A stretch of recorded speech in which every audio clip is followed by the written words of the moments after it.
as radical equations get more complicated, what you're going to see is that not only do you have a radical sign with some variables underneath, but you've also got those same variables appearing in other parts of the equation. And that's going to make it, more complicated.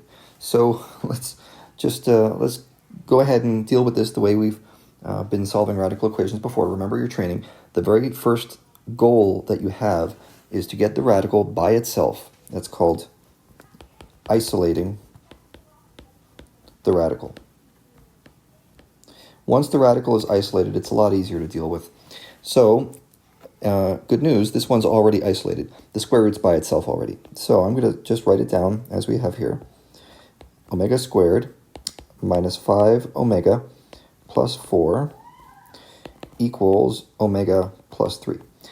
So once the radical is isolated, then you deal with it by getting rid of the radical. You square both sides in this case. Remember, squaring is the inverse of a square root.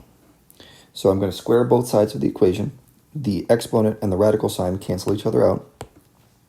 And what you get is this. You get omega squared minus 5 omega plus 4. And over here, this is going to be a little more complicated because we have to FOIL this thing. Give me some more space here.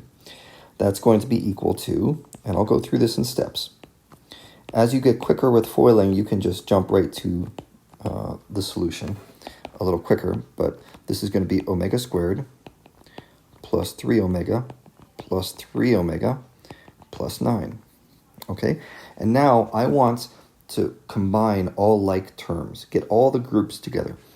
So if you take a look at what common terms are, see that omega squared, this omega squared? If I subtract an omega squared from each side, look what I get. Negative 5 omega plus 4 equals, well, these two combine together to make 6 omega plus 9. So I've combined the omega terms, I've subtracted an omega squared term from each side, and now I can do some more work combining like terms. I'm going to, let's add 5 omega to each side.